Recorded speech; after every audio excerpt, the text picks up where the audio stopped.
Is there a difference between a circumcision and a bris? Join us as we explore the Morozov's and Arbit's family journey. But before we discuss a bris, let's start from the beginning, their wedding. Marriage is more than just a legal term. It has life. It has meaning. It's about love. So instead of this, most prefer it to look something like this.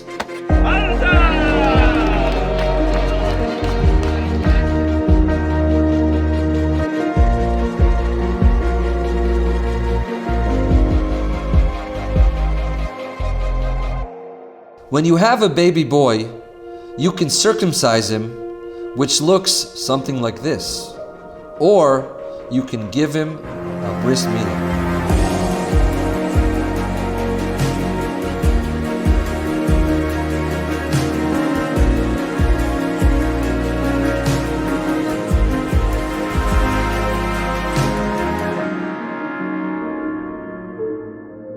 So when we found out that we were pregnant and we were gonna have a boy, we started to think, okay, so we're Jewish. We didn't really know what that meant when we were growing up in Russia, and we want to have Jewish children. And does that mean that we're gonna have, one of the first things that popped in is, do we have the procedure of the circumcision at the hospital and just get it done? Or do we have a rabbi and we have a whole thing to do the bris? We always knew we were gonna have a circumcision. I think initially when we talked about like a bris ceremony, I leaned a little bit more towards wanting to have someone with like medical MD experience because it just sounds safer.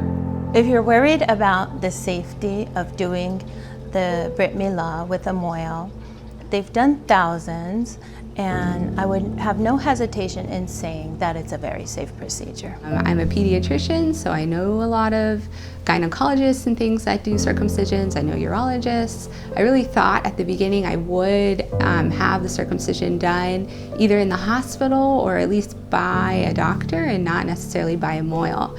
But what changed was that, I see babies on an ongoing basis. I see them when they're born, then a couple weeks later, and then every month or so for checkups.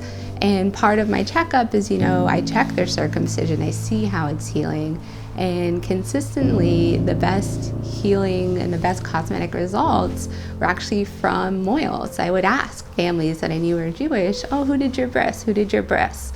And the same 2 or 3 names just kept circling and circling. A hospital will typically perform the circumcision on day 1 or 2, as opposed to a Mohel will follow through and make sure that the baby is really increasing in his vitamin K up until day 8. As Dr. Macmillan points out in his best-selling book called None of These Diseases, he points out that the blood coagulation of the baby actually reaches a peak of 110% on day 8. Which is why we make sure that the baby is in the safest of hands.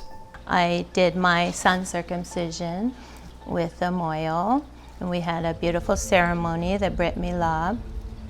And I actually had my OBGYN friends supervise, and it went well.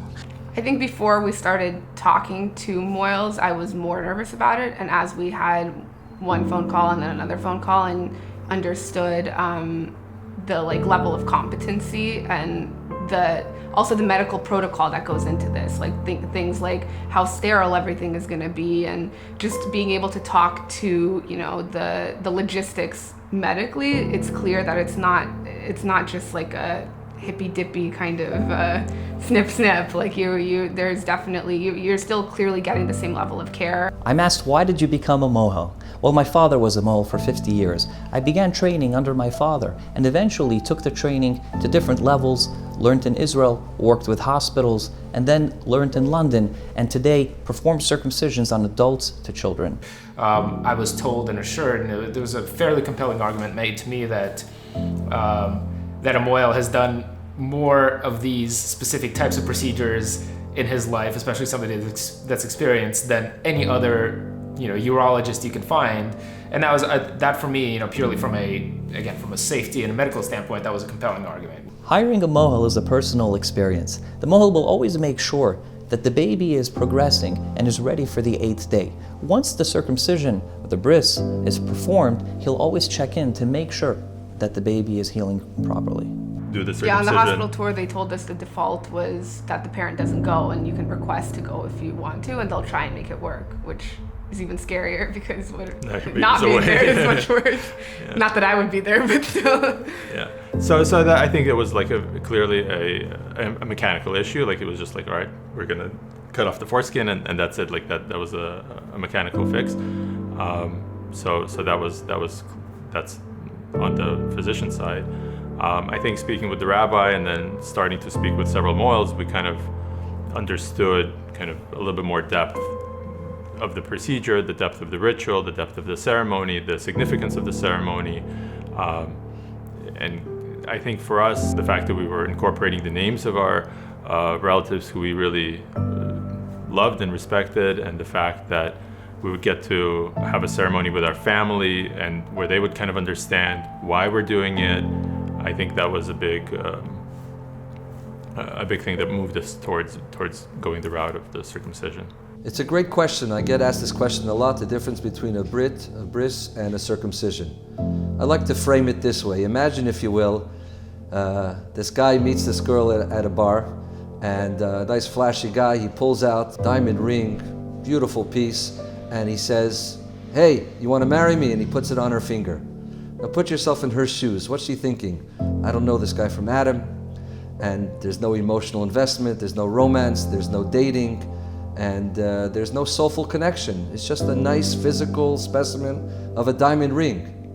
How much meaning is it in that? Yeah, but if a medical person does it, then it's, again, just something they do and they move on and that's it. When you're able to do a bris, you're able to have, a whole celebration around it. You're able to really make it an event. You're able to make it much more than just about the action, but more of the spirituality that comes to it and more of the community. If you apply this to the bris versus the circumcision, the circumcision is a medical procedure. They remove a piece of skin from a major organ. But the real meaning of Brit is Brit Milah, a covenant of circumcision. It's a covenantal relationship. It's a connection of body and soul. Think about why a person wears a ring. It's a metaphor, it's a reminder of the deep, abiding, eternal love that people have for each other.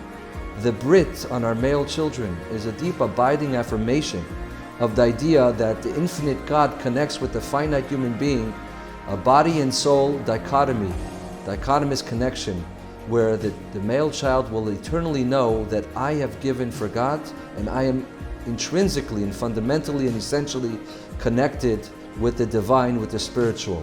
This is something that Jews have internalized and affirmed for thousands of years. They understood, even with great degree of sacrifice throughout the ages, when circumcision and Brit Milah was forbidden by many civilizations such as the Romans, such as the communists, such as the Syrian Greeks.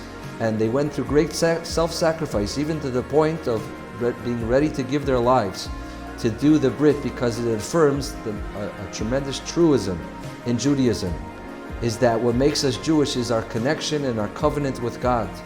After the actual bris, it was great to have everybody there to celebrate. Honestly, for me, it was much less scary than I thought it was going to be.